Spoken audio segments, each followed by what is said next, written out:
आज हम करेंगे 9th क्लास का हिस्ट्री का सेकंड लेसन रूसी क्रांति, उसका थर्ड पार्ट पेट्रोग्राद में फरवरी क्रांति। इससे पहले हमने इस लेसन में पढ़ा है कि जिस प्रकार फ्रांस में अलग अलग स्टेट्स के लोग थे, अलग अलग तरीके से समाज विभाजित हो रखा था, तो ऐसे ही रूस में क्या था, फ्रांस और रूस में क्या अलग था, रूस में क्रांति की आवश्यकता क्यों पड़ी। देखिए, जहाँ पर भी क्रांति होती है, अब फ्रांस में क्रांति क्यों हुई थी, क्योंकि वहाँ के लोग, वहाँ की जो व्यवस्था थी, वहाँ के जो राजशाही शासन था, उससे खुश नहीं थे, तो इसलिए उन्होंने क्रांति की। क्रांति का उद्देश्य क्या था कि राजशाही का जो है वो अंत हो जाए, राजा के हाथ से शक्ति किसके हाथ में आए, संविधान के हाथ में आए, और जो राजा वो निरंकुश शक्तियों का प्रयोग ना करे, उसके ऊपर भी प्रतिबंध लगाया जाए। और उस पर प्रतिबंध कैसे लगेगा, संविधान के द्वारा। अब ऐसे ही इस लेसन में हमने क्या देखा, रूसी क्रांति। रूसी क्रांति की आवश्यकता क्यों पड़ी, कुछ परिस्थितियाँ ऐसी होगी जिसकी वजह से रूसी क्रांति की आवश्यकता पड़ी। तो इस लेसन में हमने स्टार्टिंग में पढ़ा था, 3 विचारधाराएं थी रूस में उस समय, उदारवादी, रेडिकल और रूढ़िवादी। उदारवादी क्या चाहते थे, व्यक्ति पर उनका मुख्य फोकस था, और वो लोकतंत्रवादी नहीं थे, क्योंकि वो जो संपत्तिधारी थे कुछ, उनको ही वोट देने का समर्थन करते थे। रेडिकल इसका उल्टा थे, वो चाहते थे सबको मताधिकार मिले। और जो रूढ़िवादी थे वो चाहते थे समाज में परिवर्तन। पहले तो कुछ समय पहले अगर हम देखें तो रूढ़िवादी सोच क्या मानती है कि समाज में परिवर्तन होना ही नहीं चाहिए, और परिवर्तन जब 19वीं शताब्दी तक आते आते उनके जो सोच है वो थोड़ी बदली, तो उन्होंने क्या स्वीकार किया कि बदलाव हो जाए लेकिन उसकी जो गति है वो धीमी हो। तो ये परिवर्तन पहले तो चाहते ही नहीं थे, लेकिन जब इन्होंने परिवर्तन की पैरवी की या उसका समर्थन किया तो उनका मानना था कि परिवर्तन धीमी गति से हो। फिर हमने रूसी क्रांति के बारे में हमने देखा कि वहाँ पे रूस में औद्योगिकरण कैसे आया, उद्योग धंधों में किस प्रकार से मजदूरों से काम कराया जाता था, ज़्यादा काम कराया जाता था, पैसा कम दिया जाता था। महिलाओं का 31% महिलाएं काम करती थी, लेकिन उनको फिर भी पुरुषों के मुकाबले कम वेतन दिया जाता था। उसके बाद हमने जाना कि समाजवाद कैसे आया, समाजवाद का समर्थन कैसे किया, मजदूरों ने कैसे अपनी यूनियन बनाई, संगठन बनाए, ये सब कुछ। इससे पहले मैंने बताया था कि जो रूस था, रूस में 3 क्रांति सबसे महत्वपूर्ण थी। 3 क्रांति हुई थी। एक तो हुई थी 1905 में, जिसको खूनी रविवार या खूनी क्रांति के नाम से जाना जाता है, जब बहुत सारे मजदूरों की हत्या की गई थी। जब राजा के महल के बाहर लोगों ने अपनी मांग रखी थी, तो वहाँ पर कई मजदूरों को मार दिया गया था, 100 से ज़्यादा, बहुत सारे घायल हो गए थे। तो खून खराबा इतना हुआ था कि इसको खूनी क्रांति का नाम, रविवार क्रांति का नाम दिया गया था। 1905 की क्रांति थी। उसके बाद 1917 में 2 क्रांति हुई थी, एक तो अक्टूबर में हुई थी रूसी क्रांति, और एक हुई थी फरवरी में। तो अक्टूबर में जो रूसी क्रांति हुई थी उसके विषय में हमने इसका जो सेकंड पार्ट था उसमें अध्ययन किया। अब इसमें हम देखेंगे पेट्रोग्राद में फरवरी क्रांति। ये देखिए, पहले नाम से आपको कुछ याद आया, पेट्रोग्राद क्या है। रूस में 2 मुख्य शहर थे जहाँ पे उद्योग धंधे सबसे ज़्यादा थे, एक तो मॉस्को और एक पीटर्सबर्ग। तो जो पीटर्सबर्ग जगह थी वो उसका जो नाम था वो जर्मनी भाषा में लिखा गया था। जर्मनी से युद्ध हो गया था रूस का, तो इन्होंने क्या किया, इसका नाम बदलकर पेट्रोग्राद रख दिया। ये जो सेंट पीटर्सबर्ग था, जो जर्मन भाषा में इसका नाम रखा गया था, इसी का नाम बदलकर पेट्रोग्राद रखा था। और पेट्रोग्राद में फरवरी क्रांति, फरवरी में जो क्रांति हुई थी इस जगह पे पेट्रोग्राद में, उसके बारे में हम देखेंगे। सन 1917 की सर्दियों में राजधानी पेट्रोग्राद की हालत बहुत ख़राब थी। 1917 में जो पेट्रोग्राद था उसकी हालत बहुत ख़राब थी। ऐसा लगता था मानो जनता में मौजूद भिन्नताओं को ध्यान में रखकर ही शहर की बनावट तय की गई है। इसका मतलब क्या हुआ कि जो शहर था उसमें बहुत भेदभाव किया गया था, और अलग अलग तरीके से अमीरों और गरीबों को रखा गया था। अब देखेंगे कैसे। मजदूरों के क्वार्टर और कारखाने नेवा नदी के दाएं तट पर थे। एक तरीके से पूरे शहर को विभाजित कर दिया था, 2 भागों में बांट दिया था। मजदूरों के जो क्वार्टर थे, मजदूरों के क्वार्टर मतलब होता है रहने की जगह, और कारखाने मतलब होता है फैक्ट्री जहाँ पे वो लोग काम करते थे। तो वो जो वहाँ पे एक नदी थी, नेवा नदी, उसके दाएं तट पर थे, और उसके दूसरे साइड में सीधी तरफ तो मजदूरों के क्वार्टर थे और कारखाने थे। नेवा नदी के सीधी तरफ दाईं तरफ तो मजदूरों के रहने के क्वार्टर और कारखाने थे जहाँ वो काम करते थे, और दूसरी तरफ बाएं किनारे पर क्या था, फैशनेबल इलाके, विंटर पैलेस, राजा का महल, सरकारी इमारतें, ये सारी थी। जिस महल में ड्यूमा की बैठक होती थी, ड्यूमा क्या है, ड्यूमा थी वहाँ की संसद, तो जिस महल में ड्यूमा की बैठक होती थी वह भी इसी तरफ था। ये देखिए, एक तरफ तो मजदूरों का इलाका हो गया और दूसरी साइड क्या था, अमीर लोग, राजा महाराजा, सरकारी, उनके राजा के सरकारी इमारतें वगैरह, और जो जैसे ड्यूमा हो गई वो सब कुछ। फरवरी में मजदूरों के इलाके में खाद्य पदार्थों की भारी कमी हो गई थी। फरवरी में क्या हुआ था, मजदूरों के जो इलाका था जहाँ पे मजदूरों के क्वार्टर और ये कारखाने बने थे, वहाँ पे खाने पीने, खाद्य पदार्थ होता है, खाने पीने की चीज़ों की बहुत कमी हो गई थी, और ठंड भी ज़्यादा पड़ी थी, कोहरा भी था, बर्फबारी भी हुई थी। संसदीय प्रतिनिधि चाहते थे कि निर्वाचित सरकार बची रहे, इसलिए वह जार द्वारा ड्यूमा को भंग करने के लिए की जा रही कोशिशों का विरोध कर रहे थे। जो संसद के प्रतिनिधि थे वो क्या चाहते थे कि जो निर्वाचित सरकार है, निर्वाचित सरकार का मतलब क्या है, जिस सरकार को लोगों ने चुना है, जिन नेताओं को लोगों ने चुना है, और वो नेता जो मिलकर सरकार बना रहे हैं, वो सरकार बची रहे। लेकिन राजा क्या चाहता था कि ड्यूमा किसी तरह भंग हो जाए, क्योंकि जो राजा था, ड्यूमा की वजह से उसकी शक्तियाँ थोड़ी कम हो गई थी, उसको उसकी बात माननी पड़ती थी। तो राजा क्या कोशिश कर रहा था, ड्यूमा को भंग करने की।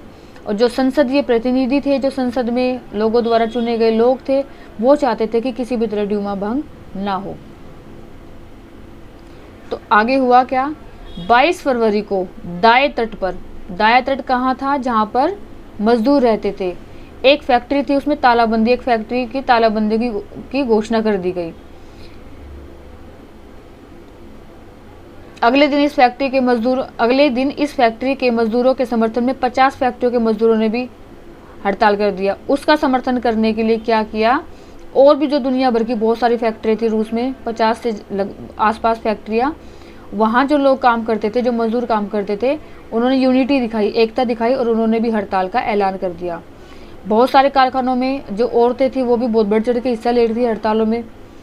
इसी दिन को बाद में अंतर्राष्ट्रीय महिला दिवस के नाम से जाना जाता है। अंतर्राष्ट्रीय महिला दिवस के नाम से क्यों जाना जाता है, क्योंकि महिलाओं ने भी इस प्रकार की जो ये हड़तालें हुई थी उसके समर्थन में काफ़ी बढ़ चढ़ कर भाग लिया था।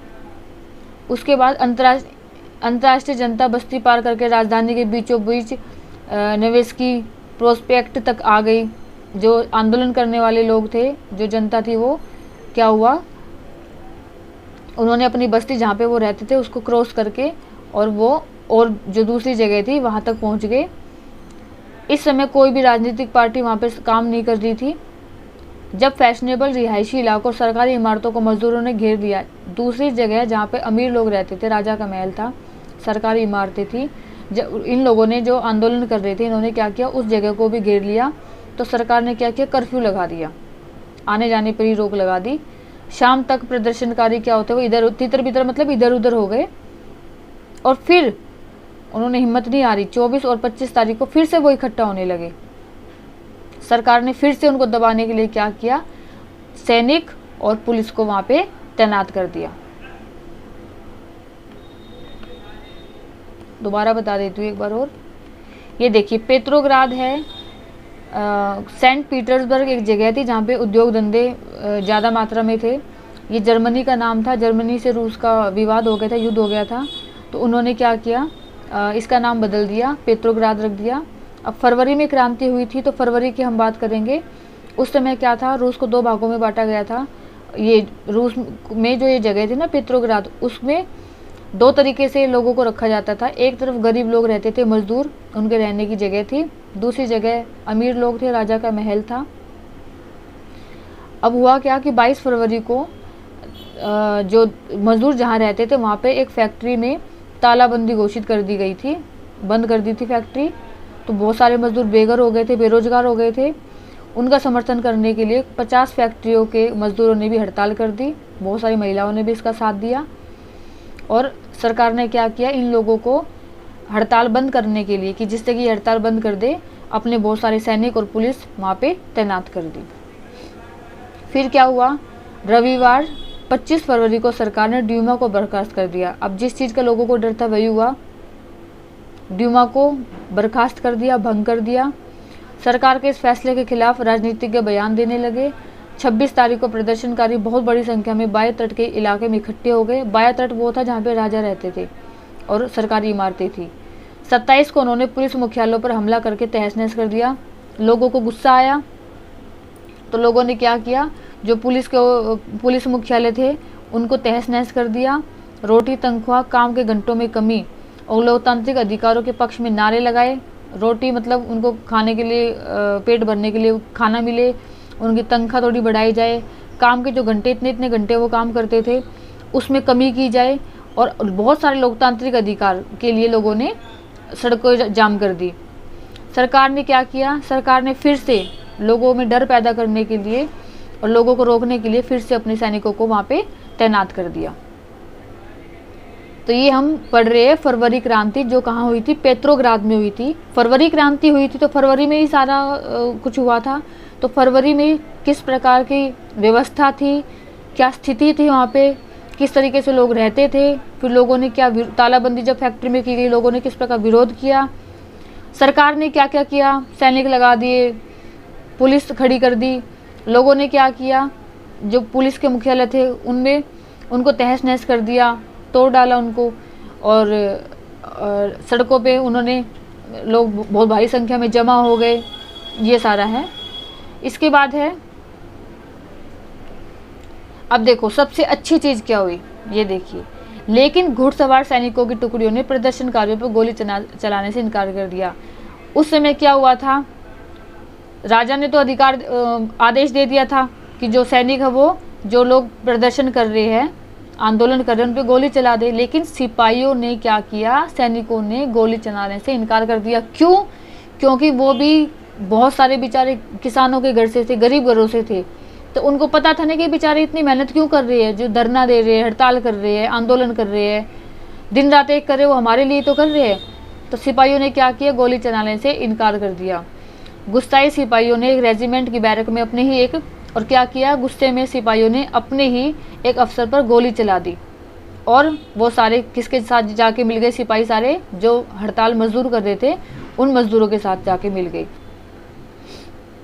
उस शाम को सिपाही और मजदूर एक सोवियत या परिषद का गठन करने के लिए उसी इमारत में जमा हुए जहां अब तक ड्यूमा की बैठक हुआ करती थी। यहीं से पेट्रोग्राद सोवियत का जन्म हुआ। और क्या हुआ, सिपाही जो सैनिक थे वो और मजदूर, वो एक सोवियत का या एक परिषद होता है कि जो उनके अधिकारों की आगे मांग रखे, उनके हित के लिए काम करे, उनके फायदे के लिए काम करे, एक संगठन होता है। तो उन्होंने क्या किया, उसका गठन करने के लिए वो कहाँ पे इकट्ठे हुए, जहाँ पे ड्यूमा जो थी, ड्यूमा क्या थी, एक संसद थी, उसकी जहाँ बैठक होती थी उसी जगह पर इकट्ठे हुए, और यहीं से जन्म हुआ किसका, पेट्रोग्राद सोवियत का। यहीं से शुरुआत हुई थी इसकी। अगले दिन एक प्रतिनिधि मंडल, अब जार डर गया। जार कौन था, जार निकोलस सेकंड वहाँ का राजा था।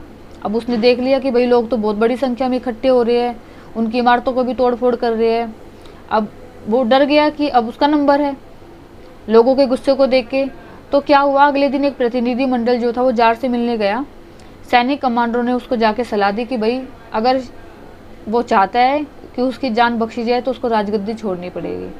अब वो तो डरा हुआ था जार, उसने क्या किया, उसने कमांडरों की बात मान ली और 2 मार्च को गद्दी छोड़ दी। सोवियत और ड्यूमा के नेताओं ने देश का शासन चलाने के लिए अंतरिम सरकार, सोवियत और जो ड्यूमा थी उनके नेताओं ने क्या किया, एक अंतरिम सरकार बना ली देश चलाने के लिए, और ये तय किया कि रूस के भविष्य के बारे में, आगे रूस में जो भी किया जाएगा, जो भी भविष्य के बारे में फैसला लिया जाएगा, उसकी जिम्मेदारी संविधान सभा को सौंप दी जाए। अब क्या हुआ, इसका मतलब क्या हुआ कि अब राजशाही का अंत हो गया, राजा का जो शासन था उसका अंत हो गया, और सारी जो जिम्मेदारी है वो किसको दे दी, संविधान सभा को। और संविधान सभा का चुनाव कैसे होगा, सार्वभौमिक वयस्क मताधिकार के आधार पर, वोट के द्वारा, मत देने के आधार पर लोग वोट डालेंगे, जिसको ज़्यादा वोट मिलेगी उसके वही लोग उसके मेंबर बनेंगे संविधान सभा के। फरवरी 1917 में राजशाही को गद्दी से हटाने वाली क्रांति का एजेंडा पेट्रोग्राद की जनता के हाथों में था। 1917 में, फरवरी 1917 में पेट्रोग्राद में जो क्रांति हुई थी, अब उसकी जो वो क्रांति सफल हुई। सफल कैसे हुई, क्योंकि राजा ने अपना राजगद्दी छोड़ दी थी, राजशाही का अंत हो गया था और जो शक्ति थी वो किसके हाथ में आ गई, जनता के हाथ में। अभी हमने फरवरी में पढ़ा कि फरवरी में जो पेट्रोग्राद में क्रांति हुई थी उसमें क्या था। अब क्रांति के बाद क्या सिचुएशन रही वहाँ पर, क्रांति के बाद रूस में कैसी व्यवस्था थी उसके बारे में देखेंगे हम। ये देखिए जो मैंने अंडरलाइन किया उसको मैं समझा रही हूँ। इसमें जनसभा करने और संगठन बनाने पर लगी। पहले क्या होता था कि लोग इकट्ठे होकर सभा नहीं कर सकते, कोई अपना संगठन नहीं बना सकता राजा के टाइम पे। अब राजा तो चला गया, राजशाही का तो अंत हो गया, तो अब हुआ क्या, जनसभा करने लोग सभा कर सकते हैं, संगठन बना सकते हैं। इस पे जो पाबंदी लगी हुई थी वो हटा ली गई। अप्रैल 1917 में बोल्शेविक के निर्वासित नेता लेनिन, जो लेनिन था उसने जो पार्टी बनाई थी, बोल्शेविक क्या है, बोल्शेविक एक पार्टी का नाम है, और वो बनाई किसने थी, लेनिन ने बनाई थी। कब बनाई थी, 1917 में बनाई थी, अप्रैल 1917 में। लेनिन कौन था, लेनिन क्या था, जो मार्क्स के विचारों का ही समर्थन करता था। मार्क्स क्या था कि जितने भी झगड़े होते हैं उसका जो कारण होता है वो पूंजीपति होता है, फैक्ट्री के मालिक मजदूरों से काम कराते हैं और इससे समाज दो भागों में बढ़ जाता है। एक बहुत अमीर लोग होते हैं, एक गरीब, मतलब अमीर हो ज़्यादा अमीर होते जाते हैं, गरीब लोग गरीब होते जाते हैं, और पूंजीपति जो होते हैं, फैक्ट्री के मालिक होते हैं, वो सिर्फ अपना फ़ायदा देखते हैं। तो इसके लिए मजदूरों को हड़ताल करनी, वो हड़ताल कह रही हूँ सॉरी, इसलिए मजदूरों को क्या करना चाहिए, उसका पूंजीपतियों का अंत कर देना चाहिए और एक ऐसा समाज होना चाहिए जिसका नाम उसने दिया साम्यवाद का। तो वो जो मार्क्स का बारे में मैंने बताया, उन्हीं विचारों का समर्थन करते थे लेनिन। अब आ गए लेनिन रूस में, और उन्होंने कौन सी पार्टी के वो बने थे नेता, बोल्शेविक। लेनिन के नेतृत्व में बोल्शेविक 1914 से ही युद्ध का विरोध कर रहे थे। जो बोल्शेविक थे वो 1914 में प्रथम विश्व युद्ध हुआ था और वो उसका शुरू से इस युद्ध का विरोध कर रहे थे। उनका कहना था कि अब सोवियतों को सत्ता अपने हाथ में ले लेनी चाहिए। लेनिन ने बयान दिया कि युद्ध समाप्त किया जाए, सारी जमीन किसानों के हवाले की जाए और बैंकों का राष्ट्रीयकरण की जाए। देखो ये जो उसने सारी बात कही है, इन बातों का एक ही मतलब निकलता है, समाजवाद। क्योंकि रूसी क्रांति, मैंने बताया था आपको, रूसी क्रांति जो है उसका जो अंत हुआ है वो समाजवाद के रूप में हुआ है। समाजवाद से ही रूसी क्रांति का गहरा संबंध है। तो इसने जो लेनिन ने किन बातों पे बल दिया, ये बहुत इंपॉर्टेंट है। अप्रैल थीसिस का नाम दिया इनको, और ये आता है कई बार कि अप्रैल थीसिस जो थी वो क्या है उसके बारे में बताइए। तो क्या थी वो, एक तो पहला था युद्ध समाप्त किया जाए, फर्स्ट पॉइंट आएगा युद्ध खत्म किया जाए। दूसरा आएगा सारी जमीन किसानों के हवाले की जाए, जो भी जमीन है वो सारी किसानों के हवाले कर दी जाए, और बैंकों का राष्ट्रीयकरण किया जाए। इसको नाम दिया, 3 मांगों को, अप्रैल थीसिस। ये इंपॉर्टेंट है, आता है कई बार। इसके बाद गांव में किसान और उनके समाजवादी क्रांतिकारी नेता भूमि पुनर्वितरण के लिए दबाव डालने लगे।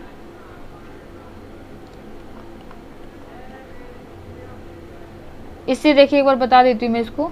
अप्रैल थीसिस में क्या किया था कि ये जो बोल्शेविक के नेता थे लेनिन, इनका मानना था कि कोई भी संपत्ति किसी की पर्सनल ना हो, सब में बांट दी जाए। तो ये था, ये लेनिन के विचार थे।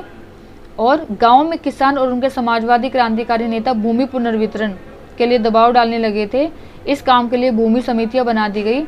सामाजिक क्रांतिकारियों से प्रेरणा और प्रोत्साहन लेते हुए जुलाई से सितंबर के बीच किसानों ने बहुत सारी जमीन पर, किसानों ने क्या किया, जो जमीन पहले क्या था, जो पैसे वाले लोग थे, फैक्ट्री के मालिक थे, पूंजीपति थे, उनके पास बहुत सारी ज़मीन थी, किसानों के पास कम ज़मीन थी। अब उनसे जब किसानों ने धीरे धीरे उन ज़मीनों पर भी कब्जा शुरू कर दिया।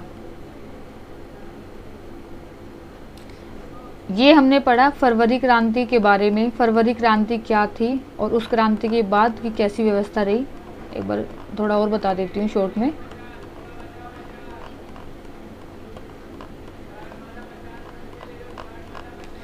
ये देखिए, पेट्रोग्राद में फरवरी क्रांति। पेट्रोग्राद सेंट पीटर्सबर्ग का ही नाम बदल दिया गया था बाद में, नाम क्यों बदला? क्योंकि ये जर्मनी भाषा के आधार पर इसका नाम रखा गया था। रूस की जर्मनी से लड़ाई हो गई थी, युद्ध हो गया था, इसलिए इसका नाम बदल दिया, पेट्रोग्राद कर दिया। इसमें फरवरी क्रांति हुई। फरवरी क्रांति कब हुई? इसमें पहले रूस में किस प्रकार की व्यवस्था थी? पेट्रोग्राद क्या था? जो पेट्रोग्राद थी, क्योंकि क्रांति वही हुई है तो हम उसके बारे में देखेंगे। वहाँ पे लोगों को दो तरीके से रखा गया था। एक साइड में मजदूर थे, दूसरी साइड में अमीर लोग थे, राजा का महल था, सरकारी इमारतें थे। 22 फरवरी को एक फैक्ट्री बंद कर दी गई, बहुत सारे मजदूर बेरोजगार हो गए थे, तो उनके समर्थन में बहुत सारे और जो फैक्ट्रियों के मजदूर थे उन्होंने हड़ताल कर दी। हड़तालों में महिलाओं ने भी खूब बढ़ चढ़ के भाग लिया। सरकार ने इन हड़ताल को रोकने के लिए सैनिक भेज दिए अपने, पुलिस को खड़ा कर दिया। लोगों ने गुस्से में आके पुलिस के जो ऑफिस थे, मुख्यालय थे, उनको तहस नहस कर दिया, तोड़ डाला उनको। और उसके बाद फिर से सरकार ने क्या किया? अपने बहुत सारे सैनिक भेजे रोकने के लिए आंदोलन को। और सैनिकों ने क्या किया? मजदूरों के जो आंदोलन हो रहा था उस पर गोली चलाने से इनकार कर दिया और सैनिक भी जाके मिल गए मजदूरों के साथ। पहले जहाँ ड्यूमा की बैठक होती थी, अब वहाँ पर सिपाही और मजदूरों ने मिलकर जो एक परिषद बनाई थी उसकी बैठक होने लगी और यहीं से शुरुआत हुई पेट्रोग्राद सोवियत की। अगले दिन एक प्रतिनिधिमंडल जार से मिलने गया, राजा से मिलने गया, और उन्होंने राजा को कहा कि आप राजगद्दी छोड़ दें अगर चाहते हैं कि देश में शांति बनी रहे। राजा डर चुका था, उसने राजगद्दी छोड़ दी और ये फैसला लिया गया कि अब आगे जाके सारे काम किए जाएंगे संविधान सभा के द्वारा। और संविधान कैसे चुनी जाएगी? वोट के द्वारा, सार्वभौमिक वयस्क मताधिकार के द्वारा। उसके बाद क्रांति, फरवरी क्रांति हो गई। अब उसके बाद क्या व्यवस्था थी? उसके बाद एक नेता आया लेनिन, और उसकी जो पार्टी थी वो थी बोल्शेविक पार्टी का नेता था। इसने किस बात पे जोर दिया कि सारी जमीन, युद्ध समाप्त कर दो, सारी ज़मीन जो किसानों के हवाले कर दी जाए और बैंकों का राष्ट्रीयकरण कर दिया जाए, जिसको अप्रैल थीसिस के नाम से जाना जाता है। अब आता है हमारा अक्टूबर। मैंने बताया था 3 क्रांति हुई है। एक 1905 की खूनी क्रांति, दूसरा फरवरी में पेट्रोग्राद की क्रांति, फरवरी में जो हुई थी, और तीसरा है 1917 की क्रांति।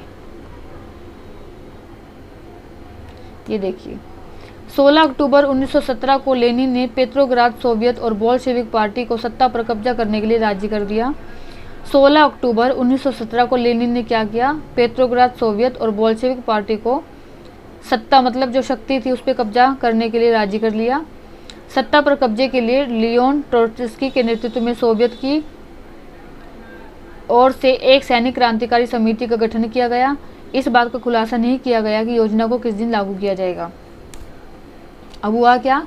16 अक्टूबर 1917 को जो लेनिन था उसने क्या किया कि पेट्रोग्राद सोवियत है और जो बोल्शेविक पार्टी थी उसको राजी कर लिया कि जितनी भी पावर वो हाथ में ले ली जाए। और उसके लिए उन्होंने क्या किया? एक क्रांतिकारी समिति का गठन किया। लेकिन इसको कब लागू किया जाएगा, ये जो प्लानिंग वो कर रहा था, इसको कब वो लागू करेगा, इस बात की अभी कोई उसने खुलासा नहीं किया। 24 अक्टूबर को विद्रोह स्टार्ट हो गया, फिर से विद्रोह स्टार्ट हो गया, लड़ाई शुरू हो गई। संकट की आशंका को देखते हुए प्रधानमंत्री केरेंस्की सैनिक टुकड़ियों को इकट्ठा करने शहर से बाहर चले गए। अब देखिए, 24 अक्टूबर से फिर से विद्रोह स्टार्ट हो गया और आने वाले जो उस टाइम जो प्रधानमंत्री थे केरेंस्की, उनको पता था कि आगे फिर से वही तोड़ फोड़ और मार पिटाई होने वाली है, युद्ध होने वाला है। तो आगे के संकट को उन्होंने पहले ही अंदाज़ा लगा लिया और उन्होंने क्या किया? वफादार सैनिकों ने उन्होंने क्या किया कि वो शहर से बाहर चले गए, सैनिक टुकड़ियों को, मतलब अपने सैनिकों को इकट्ठा करने के लिए। अगले दिन सरकार के वफादार सैनिकों ने 2 बोल्शेविक अखबारों के दफ्तरों पर, सरकार के जो वफादार सैनिक थे उन्होंने क्या किया? 2 बोल्शेविक पार्टी के जो अखबार छपते थे जिन दफ्तरों पर, उन पर घेरा डाल दिया। टेलीफोन और टेलीग्राम दफ्तरों पर नियंत्रण करने और विंटर पैलेस की रक्षा के लिए सरकार समर्थक सैनिकों को रवाना कर दिया। राजा के महल की रक्षा करने के लिए भी सैनिकों को रवाना कर दिया। अब हुआ क्या कि जब ये देखा कि सरकार और राजा ये सब अपना अंदर ही अंदर इनकी प्लानिंग चल रही है, इन्होंने सैनिकों को भी इकट्ठा करना स्टार्ट कर दिया है। तो जो क्रांतिकारी समिति बनी थी, जो लेनिन ने बनाई थी, उसने भी अपने समर्थकों को आदेश दे दिया कि वो भी सरकारी कार्यालयों पर कब्जा कर ले और मंत्रियों की गिरफ्तारी कर ले। अगले ही दिन उसी दिन क्या हुआ, अरोरा एक युद्धपोत है, उसने विंटर पैलेस, जो विंटर राजा का महल था, इस समिति में जो ये समिति बनी थी, ये क्रांतिकारी जो समिति थी, इन्होंने भी क्या किया, अपने समर्थकों को आदेश दे दिया कि वो भी सरकारी जो ऑफिस है उस पर कब्जा कर ले। और उसी दिन क्या किया, जो राजा का महल है उस पर बमबारी शुरू कर दी और बहुत सारे जो सैनिक ठिकाने थे, जहाँ पर सैनिक रहते थे, जो सैनिकों का ठिकाना था, उसको अपने कब्जे में ले लिया। और शाम ढलते ढलते जो पूरा शहर जो था वो किसके नियंत्रण में आ गया, क्रांतिकारी समिति के। और मंत्री ने डर के क्या किया, हार मान ली और अपना आत्मसमर्पण कर दिया। उसके बाद क्या हुआ, ये देखिए 1917 की जब क्रांति हुई थी, दोबारा बता देती हूँ, अक्टूबर 1917 की जो क्रांति थी उसमें क्या हुआ था, उसमें जो वहाँ के प्रधानमंत्री थे, उनको पता था कि फिर से विद्रोह होने वाला है, फिर से लड़ाई होने वाली है, तो वो बाहर चले गए शहर से सैनिकों को इकट्ठा करने। उसी समय जो बोल्शेविक पार्टी थी, जो लेनिन ने बनाई थी, उन्होंने भी देख लिया कि ये अपना सैनिकों को इकट्ठा करने में लगे हैं, तो उन्होंने क्या किया, अपने समर्थकों को भी आदेश दे दिया कि वो हमला कर दे। विंटर पैलेस में जो उन्होंने विंटर पैलेस जो था, वो राजा का जो महल था, उन्होंने उसकी रक्षा करने के लिए जो उसका ये था, सरकारी दफ्तर थे, जो टेलीफोन था, टेलीग्राफ था, जो लेनिन के जो पार्टी थी वो जो काम करती थी, उनके दफ्तरों में नियंत्रण पा लिया था। दोबारा बता देते करिए, 24 अक्टूबर को विद्रोह लड़ाई शुरू हो गई थी। आगे के संकट को देखते हुए वहाँ के जो प्रधानमंत्री थे, उन्होंने क्या किया, वो शहर के बाहर चले गए सैनिकों को इकट्ठा करने के उद्देश्य से। अगले ही दिन क्या हुआ, जो सरकार के वफादार थे, जो राजा के वफादार थे, उन्होंने जो बोल्शेविक पार्टी ने अपने अखबार छापने वाले ऑफिस बना रखे थे, उनको घेर दिया। टेलीफोन और टेलीग्राफ दफ्तरों पर नियंत्रण प्राप्त करने और विंटर पैलेस की रक्षा करने के लिए सरकार समर्थक सैनिकों को रवाना कर दिया। उन्होंने क्या किया, जहाँ टेलीफोन और जो टेलीग्राम दफ्तर थे उन पर अपना कब्जा कर लिया, और राजा का जो महल था, विंटर पैलेस था, उसकी रक्षा करने के लिए सरकार समर्थक, जो सरकार का समर्थन करते थे, उन सैनिकों को रवाना कर दिया। अब एक तरफ राजा और सरकार अपनी तैयारी में लगी थी, दूसरी तरफ जो क्रांतिकारी समिति थी, जो लेनिन ने बनाई थी, उन्होंने भी क्या किया, उन्होंने अपने समर्थकों को भी आदेश दे दिया कि वो भी सरकारी जो कार्यालय है, सरकारी जो ऑफिस है, उन पर कब्जा कर ले और मंत्रियों की गिरफ्तारी कर ले। और साथ ही क्या किया, जो राजा का महल था उस पर बमबारी शुरू कर दी। इससे क्या हुआ, मंत्री डर गए और मंत्रियों ने क्या किया, आत्मसमर्पण कर दिया, अपनी हार मान ली। तो ये था हमारा 1917 की अक्टूबर क्रांति। इससे पहले हमने देखा है फरवरी क्रांति, जो पेट्रोग्राद में हुई थी। सेंट पीटर्सबर्ग का ये नाम बदलकर पेट्रोग्राद कर दिया था, पहले सेंट पीटर्सबर्ग था इसका नाम। तो ये हमने पहले फरवरी क्रांति के बारे में देखा, मजदूरों से संबंधित थी, मजदूरों की जो हड़ताल हुई थी, आंदोलन हुआ था, उसका परिणाम था ये। उसके बाद हमने देखा फरवरी के बाद वहाँ की क्या स्थिति थी। लेनिन आया, लेनिन ने अप्रैल थीसिस जो था उस पर बल दिया। उसके बाद अक्टूबर में 1917 में अक्टूबर में क्रांति हुई। उस क्रांति के बाद मंत्री डर गए, सरकार ने हिम्मत हार ली और आत्मसमर्पण कर दिया। अब हम आगे देखेंगे अगली वाली नेक्स्ट वीडियो में। इस वीडियो का जो लिंक है डिस्क्रिप्शन बॉक्स में है, आप वहाँ से इसको डाउनलोड कर सकते हैं। आगे की जो भी मैं वीडियो बनाऊंगी, जो भी अपलोड करूंगी, उसके लिए आप चैनल सब्सक्राइब करिए, जिससे कि नोटिफिकेशन आप तक आ जाए।